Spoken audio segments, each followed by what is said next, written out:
প্রাক্তন মুখ্যমন্ত্রী মমতা ব্যানার্জির উস্কানিমূলক মন্তব্যের জেরে এক আইনজীবী তার নামে থানায় অভিযোগ দায়ের করেছেন। বিষয়টি নিয়ে আমাদের প্রতিনিধি কথা বলেছিলেন আসানসোল দক্ষিণের বিধায়িকা তথা রাজ্যের ভারপ্রাপ্ত মন্ত্রী অগ্নিমিত্রা পালের সাথে। কি বলেছেন তিনি শুনব। মুখ্যমন্ত্রীর নামে এফআইআর হয়েছে শিলিগুড়ি। কি কারণে? ওই কারণে যে বাংলাদেশি যে হাদি হত্যাকাণ্ড নিয়ে উনি অনেক বিরোধী মন্তব্য করেছেন। সার্কিট বেঞ্চে একজন অ্যাডভোকেট কথাবার্তার জন্য শিলিগুড়ি সাইবার থানায় মমতা ব্যানার্জির নামে এফআইআর হয়েছে।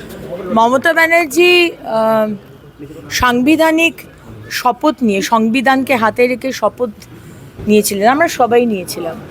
কিছু কিছু বিষয় আছে যেটা বলা যায় না। উনি দেশবিরোধী কথা বলতে পারেন না, ওই শপথটা নেওয়ার পর এটা বলতে পারেন না, সেটা যাই আপনি বলুন না কেন। আর বরাবরই আপনি দেশবিরোধী কথা বলে এসেছেন। দেশপ্রেমিক তো আপনি নন, আপনি যে দেশবিরোধী একজন মানুষ সেটা বারবার আমরা পুলওয়ামা, বালাকোট, বিএসএফ, ইলেকশন কমিশনে আমরা দেখেছি।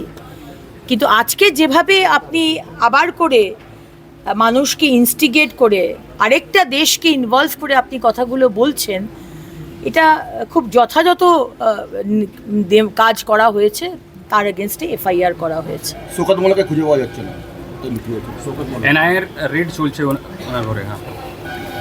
দেখুন, তৃণমূল কংগ্রেসের বড় বড় নেতারা ভেবেছিলেন যে তারা চুরি করবেন, তারা অত্যাচার করবেন, তারা মহিলাদের ওপর অত্যাচার করবেন, মানুষের টাকা লুট করবেন। কোটি কোটি টাকা লুট করেছে, কোটি কোটি টাকা। আর তারা তাদেরকেও প্রশ্ন করতে পারবে না। তারা টেররিস্টকে ঢোকাবেন, বিএসএফকে জমি দেবেন না, বারবার সুপ্রিম কোর্ট বলা সত্ত্বেও শুধু বাংলার মানুষ নয়, ভারতবর্ষের মানুষের সুরক্ষা নিয়ে চিনিমিনি খেলেছেন। তো আজকে সেই সব মানুষকে তো শাস্তি পেতেই হবে।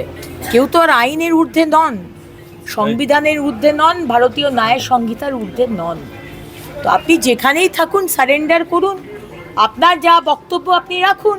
আপনার যদি এক্সপ্লেনেশন থাকে, এনআইএ কেউ কিছু করবে না। কিন্তু আপনি যদি এক্সপ্লেনেশন না দিতে পারেন তাহলে তো তার শাস্তি হবেই।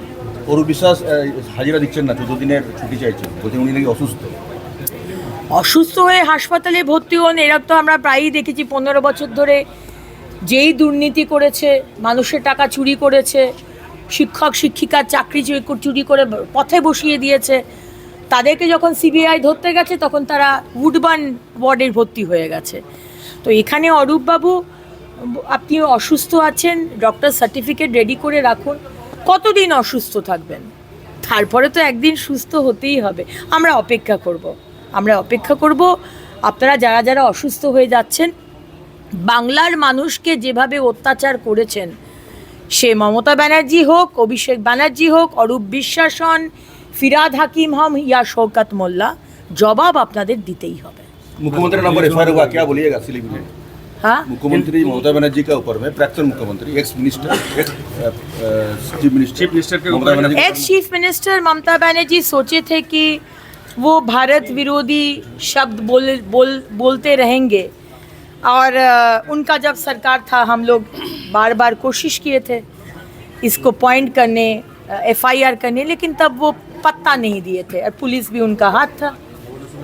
अब आप बालाकोट में हम लोग देखे थे कैसे आप बात किए हैं, पाकिस्तान का सुर में, बालाकोट पाकिस्तान का सुर में, बीएसएफ, इलेक्शन कमीशन, हर विषय में आप भारत को छोटा दिखाए। और दूसरे हमारे शत्रु देश जिस भाषा में बात करते हैं आप उस भाषा में बात किए। लेकिन कल तो आप हद कर दिए। अब जिस तरह से भारत के नेतृत्व और भारत के सम्मान को एक फॉल्स नरेटिव क्रिएट करके अभी आप सरकार में नहीं है बोल के आप जिस तरह से हाथ में आइन को ले रहे, आपके विरुद्ध में तो केस होना ही है। आप आइन के ऊपर नहीं हैं। और संविधान को शपथ लेकर हम लोग जनप्रतिनिधि होते हैं। ममता बनर्जी आप भी किए हैं। तो कुछ कुछ विषय है जो ऐसे आप नहीं बोल सकते हैं। वो सच या झूठ वो बाद में देखा जाएगा, लेकिन आप ऐसा नहीं बोल सकते। आपका गिरफ्तारी होना चाहिए और सजा होना चाहिए। अरे दीदी, खेला हो गया का गीत जो गया था उन्हीं के साथ खेला हो गया, क्या कहेंगे आप? कल तो जिस तरह से देखा गया, पूरा बंगाल देखा। हाँ, देखिए, हम लोग गीता में हम लोग सीखे हैं ना कि कर्म करते जाओ लेकिन फल का अपेक्षा मत करो। तो ममता बनर्जी भी शायद यही सोचे थे कि दुष्कर्म करते जाओ, फल कभी नहीं आएगा क्योंकि वो मुख्यमंत्री है। लेकिन हिंदू धर्म में यही है, ये भी है, सिखाया जाता है कि आपका पाप या आपका पुण्य उसका हिसाब इसी जन्म में होगा। तो ममता बनर्जी इसी जन्म में आपका जो बड़ा पाप आप किए हैं ना, पाप का घड़ा भर गया था, इसलिए तृणमूल आज खत्म होने जा रहे, इसीलिए आज ये अवस्था है। तो कोई ऊपर नहीं है, देश का संविधान, देश का आइन। आप मत सोचिए कि आप आप लोग सोचे थे वो बहुत बुर्बक जैसा अगर चिंता है आप लोग किए थे, वो बहुत ही इमेच्योर डिसीजन था कि आप लोग इंडिस्पेंसिबल है। बंगाल के लोग आज दिखा दिया है। শহর আসানসোলের মহিশিলা কলোনি কার্যত একটি আধুনিক উপনগরী।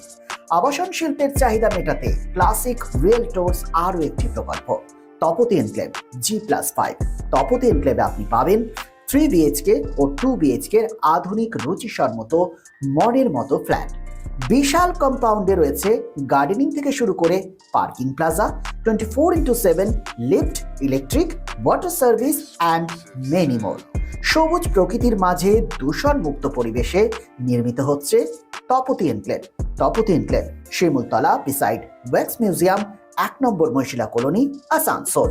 For more details contact 8391909997 and 9735120312. Be positive, think better, make a bright future with Misro Nursing Institute Asansol. Misro Nursing Institute Asansol is approved by West Bengal Nursing Council and Indian Nursing Council and affiliated to West Bengal University of Health Science. Misro Nursing Institute Asansol associated with Marwari Relief Society Hospital, which is our parent hospital, and our affiliated hospital is Asansol District Hospital and few rural health centers in Asansol for providing clinical and field training to BSc Nursing and JNM Nursing students.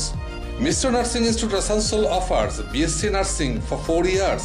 Eligibility of admission 45% marks in HS with science stream and English, and JNM course for 3 years. Eligibility of admission 40% marks in HS in any stream with English. Misro Nursing Institute of Asansol provides unbeatable infrastructure, highly qualified faculties, 100% placement assistance to all students. So hurry, admission open for limited seats. Our helpline numbers are 7477782911, 7477713512 and 7477135111. Visit our college campus at Misro Nursing Institute Asansol, Bagbandi Road, Kalipahari, Asansol 9, Paschim Bardhaman.